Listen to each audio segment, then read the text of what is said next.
Listen, engineering was just way too boring.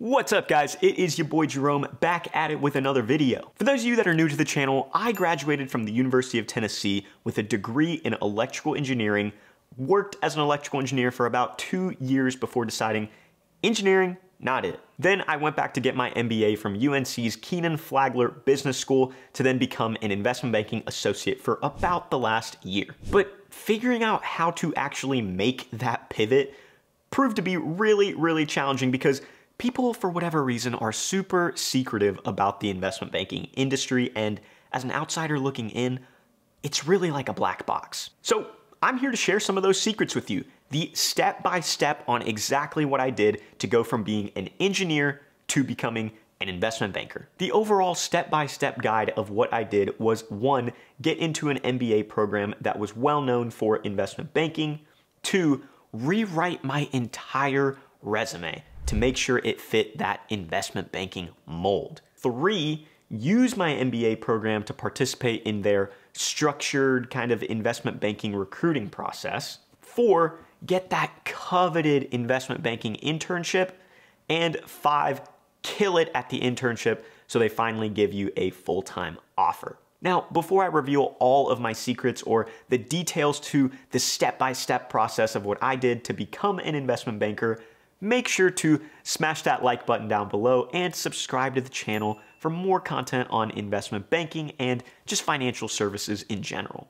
So to start, you gotta identify a good MBA program that focuses in investment banking. Honestly, this is probably the most difficult part because once you actually get accepted and start going to an MBA program, you really can't just switch and go to another one. And while it might sound really tempting just to apply to the top 10 MBA programs or ones in New York, that might not be your best opportunity to get into investment banking. First off, some of those top 10 universities don't have great connections to help you break into investment banking at all.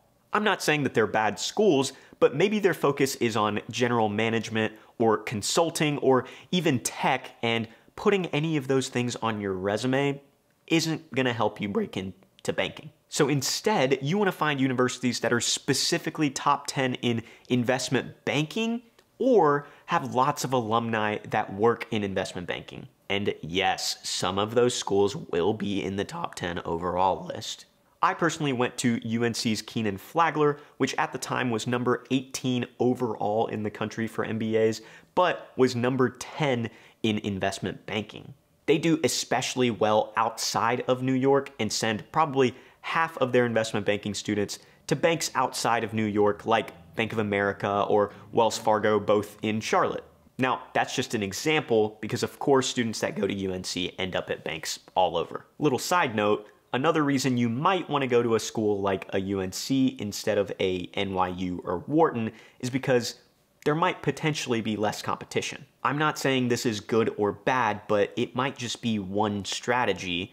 Typically, all of the most brilliant people go to top 10 universities like Wharton or NYU, and that doesn't mean schools like UNC are bad by any means. They also have brilliant students. But consider that oftentimes a lot of these investment banks have loose quotas for how many students they want to hire from each school that they're recruiting at. So in my personal opinion, I think it might be easier to be considered a 1 of 5 at a UNC than to be a 1 of 20 at somewhere like a Harvard where, at least for me, students are gonna be way smarter than me. I don't know. Be very realistic about what your academic talents are and make the best choice for you. Next, when you get into one of these MBA programs, they'll prompt you to refresh your resume to make sure it's optimized for investment banking. For example, for me, obviously I was an engineer and my resume was way too technical and analytical for any investment bank to even understand what I was talking about. So I had to refocus my resume on my leadership experience, the way that I worked well on teams, and how I optimized processes. If you guys want to see the full video on the resume that got me into investment banking, make sure to put that in the comments below and I will show you guys exactly what it looks like. Next, if you're going to a school that's focused on investment banking, they will definitely have some sort of structured recruiting process. This process will typically start with the companies coming to your school and giving a presentation on their values and how they're the best investment bank, they have the best culture, and ultimately why you should be an associate at their bank and not the one across the street. Then, as part of this structured recruiting process, you'll have a bunch of phone calls with a bunch of bankers from all of the different banks that came and visited you guys, and these are called coffee chats. Hopefully you're able to network well and land some interviews, at which point you'll get quizzed on some of your technical skills, as well as they'll try to see if you're a good behavioral just fit for the company. While all investment banks work hard and work long hours, there are differences. Some of them are gonna be a little more laid back and let you work from home. Others are gonna be a little more strict in that you're going to be in the office with everyone in the trenches every single day. And others, again, are gonna be a little more bro-y, a little more happy hours all the time. So they just wanna make sure that you as an individual are gonna be a good fit for their bank culture. As far as the internship goes, you gotta do everything you possibly can to absolutely crush it. I'm just kidding. Well, not really, but it doesn't have to be that stressful. Realistically, as an intern, you're gonna have no idea what you're doing. You are absolute lowest person on the totem pole. When I started working as an intern, the best advice that I got was you don't have to be perfect, just make sure you're willing to try hard, willing to put in the work and effort, put yourself out there and ask people where you can be helpful, and lastly, do it all with a smile on your face without complaining, and that's all people can expect. That means if your team's up till 3 a.m., be up till 3 a.m., even if you don't have a specific job to do. Triple check all of your work before you send it up to your boss or senior associate or anyone. And finally, go to every possible firm event that you can and network, network, network. Make sure that everyone knows your name and knows who you are. And that means everyone. Don't just talk to MDs, talk to analysts, associates, VPs, directors, MDs, everyone. And finally, if you do all of those things, then hopefully you can land your dream job as an investment banking associate.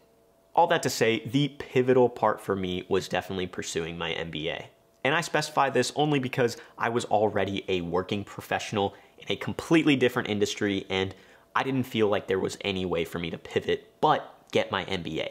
If you're watching this video and you're an undergrad student that's trying to break into banking for the first time ever, then your path might look a little bit different. Thank you guys for watching this video. Hopefully it was a little helpful, and if it was, make sure to smash that like button and subscribe to the channel down below. As always, my name's Jerome, your favorite ex-investment banker, and I'll catch you guys next time. Peace.